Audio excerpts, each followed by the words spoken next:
Jangan lupa like, komen, dan subscribe channel YouTube TVRI Bengkulu dan nyalakan lonceng notifikasinya.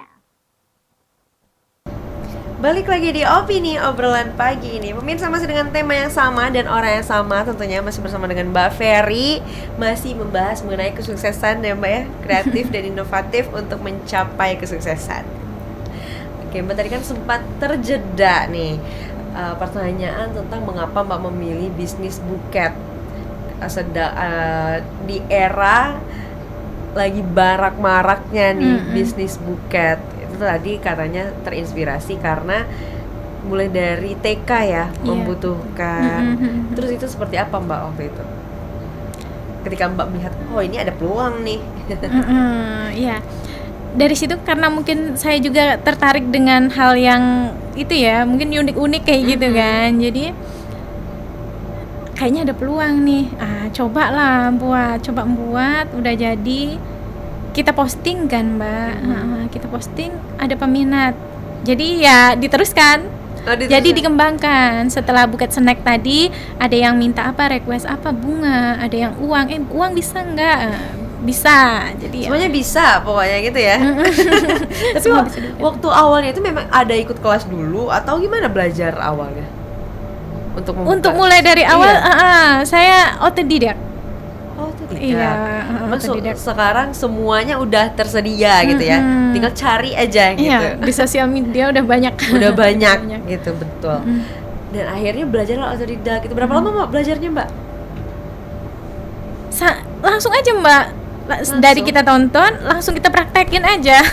Jadi nih, ketika jadi langsung dijual? Atau gimana? Jadi kita tengok dulu kalau kira-kira jual nih, gitu. Iya. Kira-kira ada peminat nggak nih ya? Berarti satu kali percobaan langsung ada peminat atau gitu? Untuk buket pertama saya, untuk ulang tahun anak, pas bertepatan dengan ulang tahun anak, jadi anak ulang tahun kan, saya biasalah kita kan posting anak ulang tahun kan, itu buket pertama saya. Terus jadi buket pertama saya emang nggak dijual sampai akhirnya sampai rusak atau dibongkar untuk anak-anak. Benar-benar ibu yang kreatif ya. Nggak beli ya buketnya. Beli tapi snacknya. Iya, beli bahannya juga. Ya betul. Oke, jadi seperti itu awalnya dan dilihat nih para murid orang tua murid yang lain biasanya ya, orang-orang tua temen gitu ya. Ini menarik. Akhirnya adalah terima orderan waktu itu. Betul. Semacam ini juga selain buket snack tower tuh. Dari anak ulang tahun juga. Anak ulang tahun ada tambahan snack towernya kan. Jadi ada yang lihat anaknya ulang tahun pesen. Sampai sekarang. Tapi kalau dari buket snack itu hal yang harus diperhatikan tuh apa Mbak? Mungkin yang harus kalau bunga itu kan pasti memadukan warna-warnanya. Kalau snack tuh gimana? Kalau buket snack itu mungkin menyesuaikan budget ya. Saya mulai dari 20.000 kan. Jadi yang diperhatikan mungkin jajanannya biar rame gitu, walaupun dengan harga 20.000 tapi tetap kelihatan rame dia. Jadi mungkin cari-cari ciki-ciki atau jajanan yang di harga 500-an kan, jadi rame tuh walaupun harga dengan 20.000 tadi. Ya kalau kita kan kalau tertarik dengan buket snack itu pasti ngelihatnya kayak snack di dalamnya itu ada apa aja gitu kan. Kok cuma dikit? Iya. Kalau ada coklat, biasanya pasti udah tertarik udah itu kan. Kalau anak-anak tuh kayak gimana maksudnya gitu kan? Iya, saya sering satu buket itu memadu padankan antara biskuit sama ciki-ciki.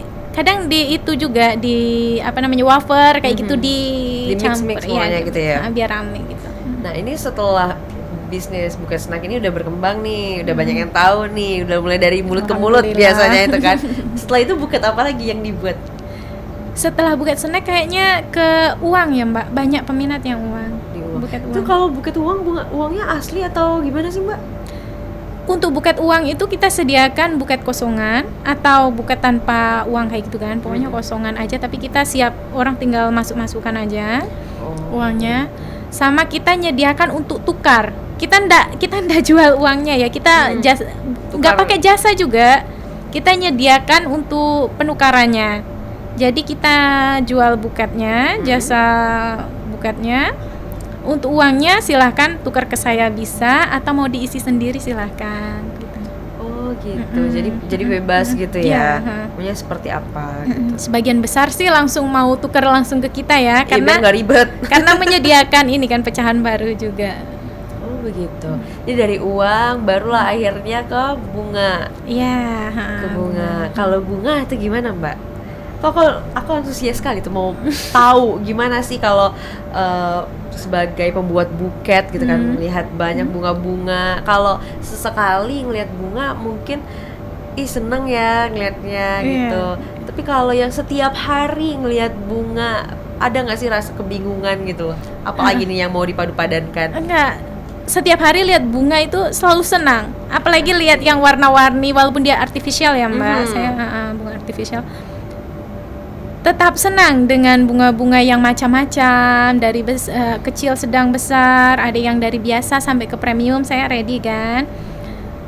Tetap senang, apalagi kalau semuanya ada lihat, kita nonton TV nih, ada entah artis yang dapat buket dari siapa gitu kan, entah dari pasangannya. Wah, aku pengen buat kayak gitu tuh. Jadi langsung tuh, kadang langsung dipraktekin, abis nonton langsung kita buat kan. Nah, kayak gitu.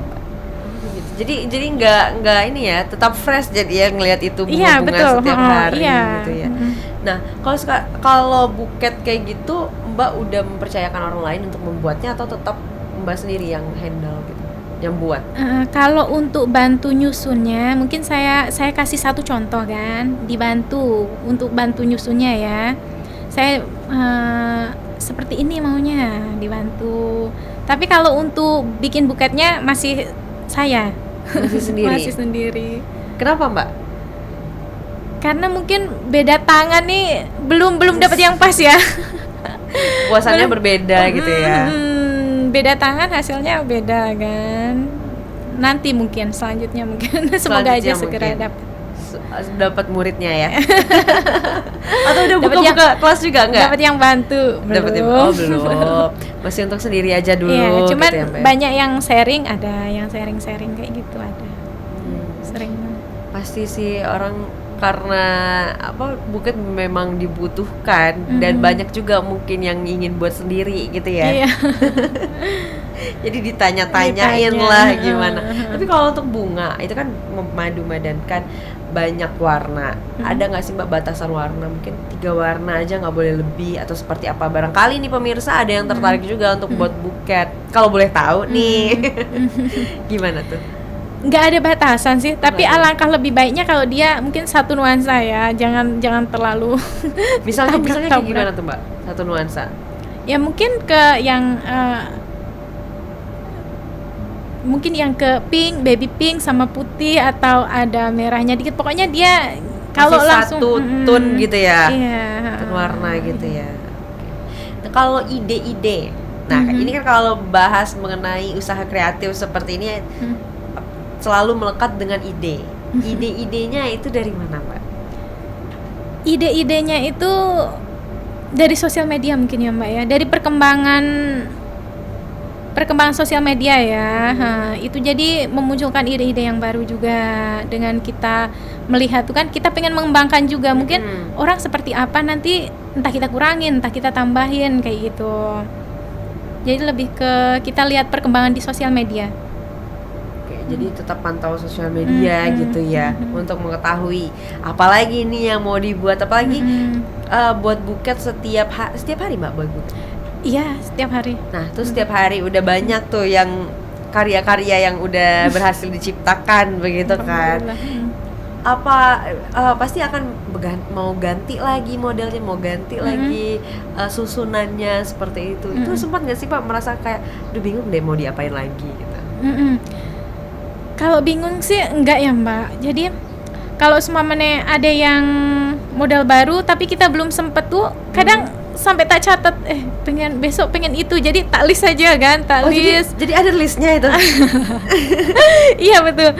Jadi kayaknya ini ada Korean style lah, Rusian atau apa kayak gitu kan. Jadi ini belum sempat. Jadi yang belum tuh kadang tak list kayak gitu. Oh begitu, baik. Jadi memang tertata dengan rapi ya. Baik Mbak, kita jeda dulu, nanti kita Iya, lanjutin lagi ya. oke. Untuk pemirsa jangan kemana-mana, tetaplah bersama kami di Opini Obrolan Pagi.